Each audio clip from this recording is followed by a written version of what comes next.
On this episode, Rob Dexter and Steve Bell from Kings County.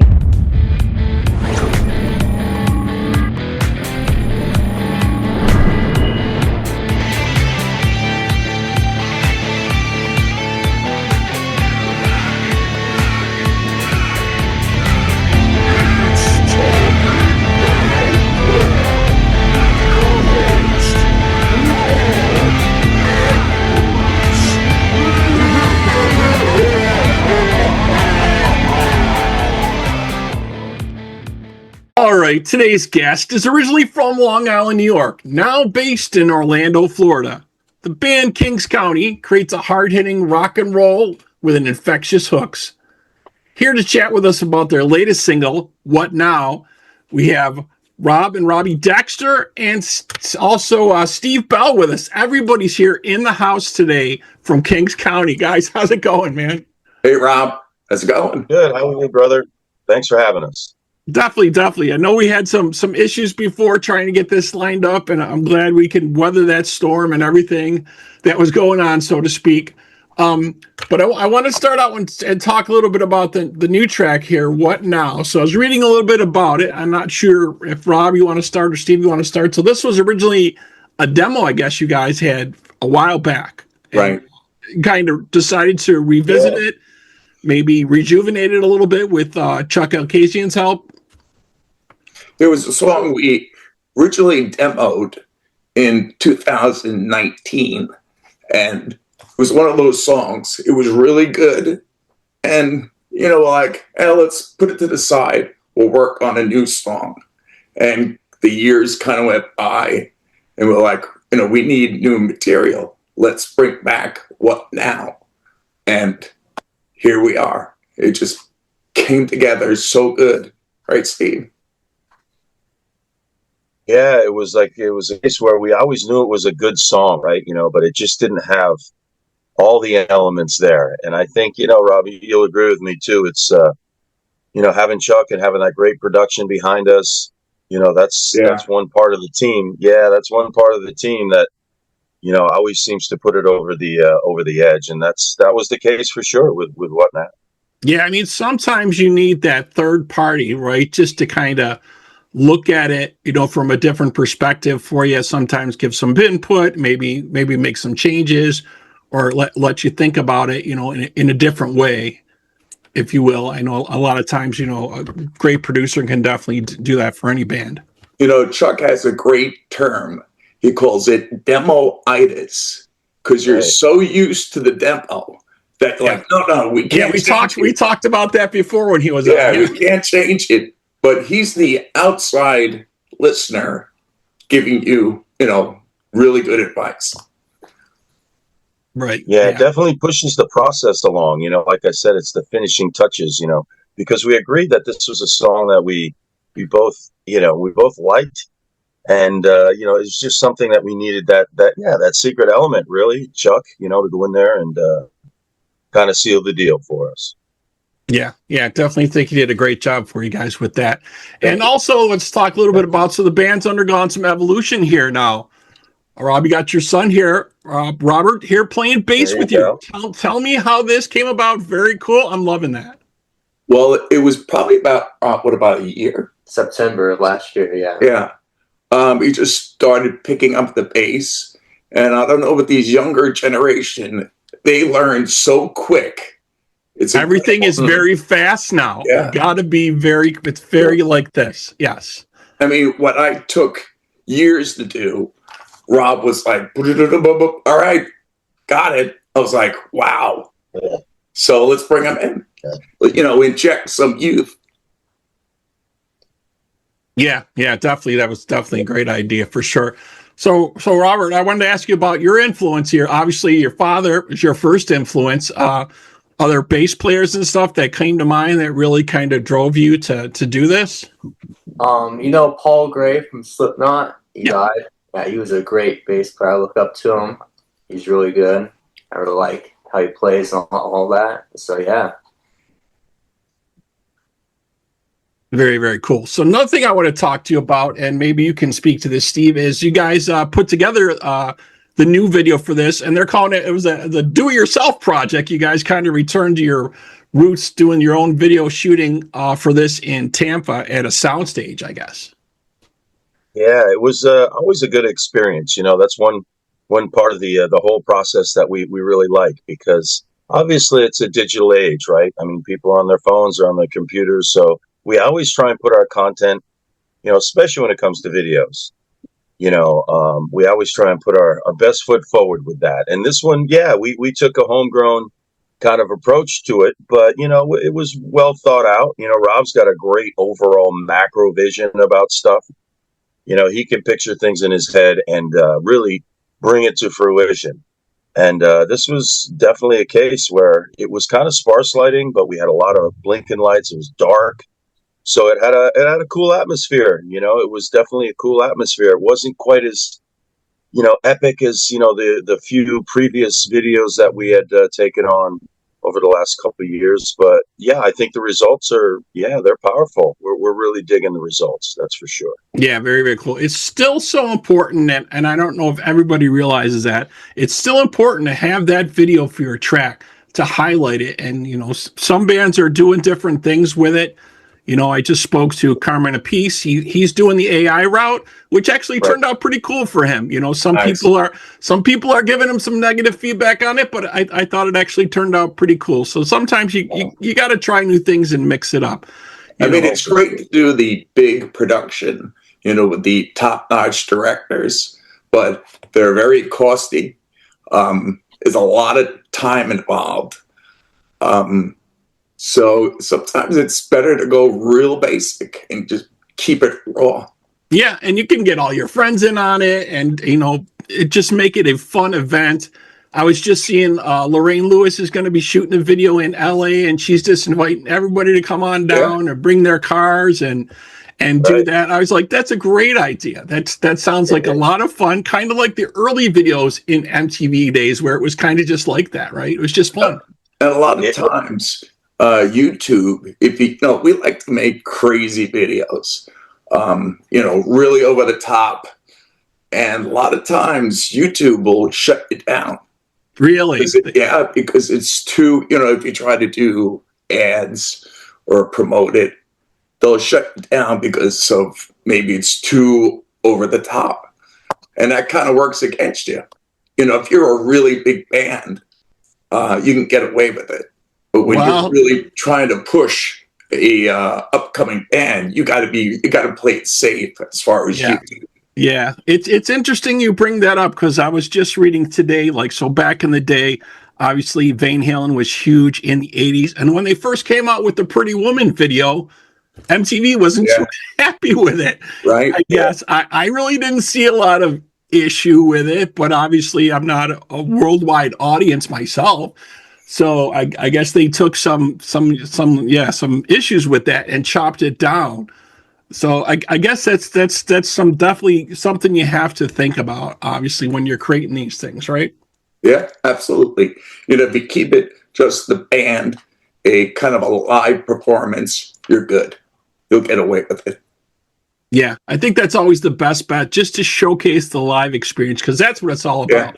Yeah, right? Exactly. Getting the song out there. Yeah, definitely. And so speaking of songs, you guys, you had a great track in 2026. Also, you did a hard cover of In Excess's Don't Change. Yeah. Was really, really outstanding for you guys. Tell us a little bit about that. And I want to talk about another cover you did a little while back also, but let's focus on that one first. Go ahead, Steve. Yeah, we're song guys, and a good song is a good song, right? So this was a song that we've been playing live for, a little bit, and the same type of thing. We just kind of thought to ourselves, we should really put the production to this one. We should get Chuck involved. The same type of process that we've been doing, with What Now? Right. We've been doing with a handful of songs at this point. Right. But yeah, we like to take a good song and just kind of funnel it through us. And, with a cover song, there's a lot of bands that, we only do originals, we only do this, with a cover song, half the heavy lifting's been done already because people know the song. Now, whether they like it or not, of course, is, you could go on forever about that. Right. That's the double-edged sword of it, right? It's a known Correct. track, but if they're Correct. not happy with the way you're covered, it could be death for you too, right? Exactly. You could have ruined their day on that one. Yeah. But yeah, you just kind of take what we do and our strengths and take a good song and get the team together and make it happen. And I really like that song. I thought Chuck did a great job. We all did a great job on that one. I think the song itself just, it kind of comes at you. It's a great song. Those guys wrote a bunch of great songs. That's not the only one. So yeah, it's always a pleasure to remake something, but do it your own way. Yeah, definitely put your own spin on it. And that's what a lot of great bands have done, like we just talked about what Van Halen did with Pretty Woman. So Rob, back to you, talking about cover tracks. You guys also did a cover with Marilyn Manson's Beautiful People. Right. You're kind of getting a little collection of some of these covers. Are we thinking about maybe doing a cover album a la, Tesla just put out a cover album. Bands are still doing this. They still put out albums with covers or EPs, That's a great idea. That's a really good idea. I mean, they still do it. Like you said, it's the double-edged thing. You gotta it's gotta be material that fits just right for your band. Right. And I think that's the hardest part to do that. Obviously you're not gonna please everybody, but you never know. You always want someone with a problem, Yeah. Well, I don't like it, or a lot of these, like even with Marilyn Manson, he's got a really strict following, so to speak, and they're very critical. Yeah. Did you get feedback on that? Can you share any of the feedback you got on that? The majority of it was great, but you got those hardcore followers that were like, you'll never be able to make it great. I mean, you got to expect that. Oh yeah. You're not trying to recreate what it was. You're just trying to kind of brand it for yourself a little bit, right? Right. Yeah. And having said that too, you're kind of, people that haven't heard the song, because, say you're doing a song like In Excess came out in the 80s, you're turning on a new generation to a song they've never heard before. A lot of people didn't realize Live and Let Die wasn't Guns N' Roses when it came out. I mean, that's it's a generational thing where you're turning this younger crowd into some great songs that were around previously. I was just speaking to someone last week, and they were watching a Judas Priest cover band, and they're doing not Judas Priest, they're doing a Fleetwood Mac cover band, and they're doing Green Manalishi, right? And I'm like, and they didn't understand it at first. I'm like, yeah, they were the first ones to do that song. It wasn't a Judas Priest song. Exactly. Yeah. But definitely to your point, right? A lot of folks don't know that some of the older material that people cover and bring back, since the song is done so well, they think it's that band. Sure. I mean, it's a win-win. I mean, you got people that know the song, and then people think it's a new Kings County song. Right. So it's a win. Exactly. So let's go back a little bit. Something very cool for you guys in 2018. You entered the iHeartRadio Original Song Contest with your song Take It or Leave It. Grand prize opening for Bon Jovi at a sold-out date at Orlando's Amway Center. Now, that had to be an amazing shot in the arm. All of a sudden, you're on stage with, what 30,000, 50,000 fans here. What was that like? Well, I do remember getting the call from Rob. A lot of times, you put your name out there, you put your song out there, you put your band out there, and you get kind of lost in the shuffle. Right. And I remember Rob calling me after, I think he had just snuck it in there before the deadline type of thing. Let's, what the heck, we'll put our hat in. Right. Why not? Rob called me a couple weeks ago and said, or afterwards, after he had put the song in, and said, "Are you sitting down?" and I was, and it was a crazy thing, but a great experience for the band nonetheless. Yeah, it was awesome. Yeah. So Rob, how was it opening for Bon Jovi? Was it the typical opening? You guys don't get the lights, you don't get that, get the sound. Was there any of that? They used to go on a lot, maybe not so much anymore. No, they were pretty flexible with the lights and sound. There was really no issue. It was great. I mean, what an experience. Yeah, just that had just be amazing. Definitely. 20,000 people sold out. Yeah, that's just amazing. And I guess he's coming back. I guess his voice is back in action and he's ready to go. He did some trial shows, I guess, that were kind of on low key, in front of some friends now, but I guess they've released dates and I guess they're gearing up to go. I don't know. A lot of people were thinking that wasn't going to happen. You know what I mean? Yeah. I mean, he's doing I think it's like 9 shows at the Garden. And it's crazy. Yeah. That'll be I think that's the real ultimate test, right? Yeah. And you're almost like in your hometown type of thing. So if anything goes, I mean, he'll have that all under control there. Definitely. And we wish him luck, man. I must say, just to interject, he sat down with us. We had a nice talk with the guy and super cool, super down to earth. And, that guy has sold so many records. He's, been to the pinnacle of the business, really, at the end of the day, and a lot of respect. And he treated us great. He really did. It was I equated, bro, to like pitching for the Yankees for like 2 innings. You know what I mean? Right. You didn't get the full game. You don't get a full game. It's like punting for the Jets. But, it was a great experience overall. Yeah. Well, the catering was great. It was Craft Services was kicking butt that day. Oh yeah, it was great. That was awesome. Nice. That's always good to hear, that some of these stars still take that time, and talk to some of the up and coming bands and things like that. Obviously, when he was up and coming, his mentor, Bruce Springsteen, he was talking to all the time back in the day. And he had a big following of people that he knew in Jersey to get all this going. You know what I mean? But yeah, that was huge. I mean, Bon Jovi was everywhere, like 86, 87. You couldn't go anywhere without hearing a Bon Jovi song, right? Oh, yeah. Yep. All right. So moving on. So next I want to talk a little bit about what keeps you guys motivated and inspired. So Rob, we'll start with you. Kind of what motivates you maybe to create new music or keep this going? It seems that it's even more difficult nowadays to get your band recognized and out there, even though there's so many more avenues to do it with, right? It's just that there's white noise all over the place trying to get heard. It's so crazy. Well, because there's so many ways to get your music out there, that means everyone is doing that.